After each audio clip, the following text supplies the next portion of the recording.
Beowulf Introduction. Beowulf is an epic poem. What do we mean by an epic poem? In Language and Culture 3, we read several poems. Do you remember them? They were poems from the Romantic period. All those poems that we read in Language and Culture 3 were lyrical poems. So what do we mean by lyrical poetry? In lyrical poetry, the poet is concerned with expressing certain emotions, love, hate, pity, fear, etc., relying all the time on the power of his/her words. Now, Beowulf is not a lyrical poem, it is an epic poem. So what's the meaning of epic poetry?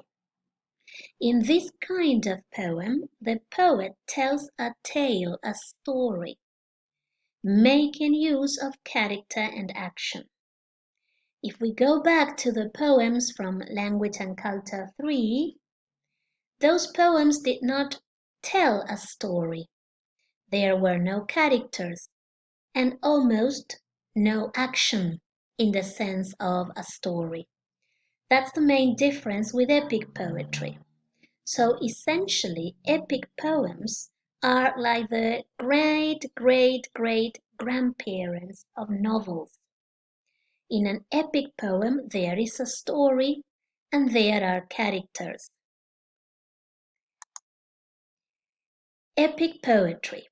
What is an epic poem then? It is a long narrative poem recounting heroic deeds. An epic may deal with such various subjects as myths, heroic legends, histories, edifying religious tales, animal stories, or philosophical or moral theories.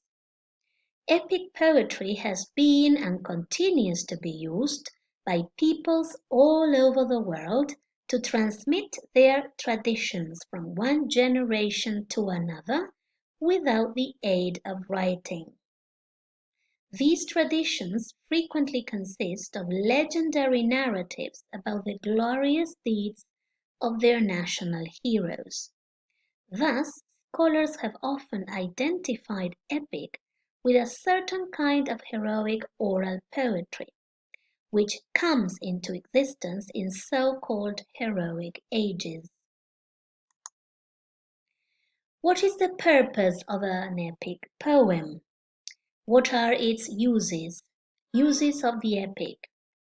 The main function of poetry in heroic age society appears to be to stir the spirit of the warriors to heroic actions by praising their exploits and those of their illustrious ancestors, by assuring a long and glorious recollection of their fame, and by supplying them with models of ideal heroic behavior. One of the favorite pastimes of the nobility in heroic ages in different times and places has been to gather in banquet halls to hear heroic songs, songs in praise of famous deeds sung by professional singers, as well as by the warriors themselves. Heroic songs also were sung before a battle, and such recitations had tremendous effect on the morale of the combatants. What are the main characteristics of an epic poem? These are general characteristics of all epic poems. There are 6 elements of every epic. Number 1, a legendary hero. The protagonist is very famous during his lifetime. In ancient epics, the hero is usually partially divine or protected by the gods. Number 2, superhuman strength, bravery, and adventure. The hero is capable of unbelievable physical and mental feats that no real human could accomplish. Number 3, expansive settings. The hero's adventure spans across time and space, even to other worlds and dimensions. 4. Supernatural elements. The plot and characters are shaped by supernatural and otherworldly elements, such as time travel, space travel, immortality, gods, demons, angels, mythical creatures, and superpowers. 5. Omniscient narrator. The narrator is all-seeing and all-knowing, and shares every character's perspective with the audience. Number 6. Exaggerated writing style. Usually the writing style is overly formal or exaggerated, using many decorative literary devices. It's a poem after all, so expect to find similes, metaphors, personification, images, etc. Now let's go to Beowulf in particular. Beowulf between inverted commas because now I'm referring to the poem. If I refer to the protagonist, the name will not take the inverted commas. Beowulf is to England what Homer's Iliad and Odyssey are to ancient Greece. Those are the names of two very famous epics. It is the first great work of a national literature. Beowulf is the mythical and literary record of a formative stage of English civilization. As such, it uses a host of traditional motifs associated with heroic literature all over the world. Like most early heroic literature, Beowulf is oral art. It was handed down with changes and embellishments from one minstrel or shop to another. This means that initially the story described told in Beowulf was memorized by minstrels or shops. Shop or scop, both pronunciations are okay, these are the names given to minstrels or bards. In Spanish, maybe we can call them trovadores. These people memorized stories such as Beowulf and recited them in front of an audience. This was the starting point of Beowulf. Beowulf was composed in Old English sometime between the years 700 and 750. The world it describes, however, is much older, that of the early 6th century.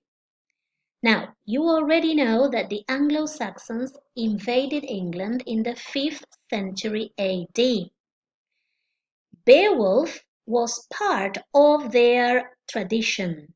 Beowulf was part of their culture. So when they invaded England, they took all the stories from their civilization together with them. And that's why Beowulf survived and became a work of literature in English. You will also notice that it contains many Christian elements. I'm talking about the poem. Because of these elements, scholars believe that the person who wrote this poem down was probably a monk or someone related to the church. The poem is anonymous. Nobody knows who was that person who wrote it down. The only surviving manuscript of Beowulf dates from the year 1000. The poem has approximately 3,200 lines. What we are going to read is a translation into modern English because the original Beowulf was written down in a dialect of Old English. Now, finally, Beowulf tells the story of Beowulf, that's the name of the hero, a Geat from Sweden, who crosses the sea to Denmark in a quest to rescue King Hrothgar from the demonic monster Grendel. The poem also describes Beowulf's last adventure in old age, his battle against a powerful dragon. So the story does not take place in England. Remember what I said before. The Anglo-Saxons produced this story way before they invaded England.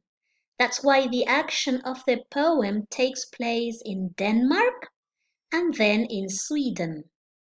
Now Beowulf is a Geat. The Geats were a tribe, a group of people in present-day Sweden. At the beginning of the poem, he goes to Denmark to help King Hrothgar.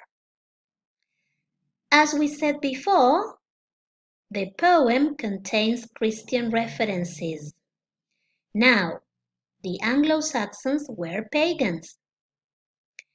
That's why scholars believe that all those Christian references were added later on in the 8th century when the poem was finally composed and written down. This is the end of this introduction.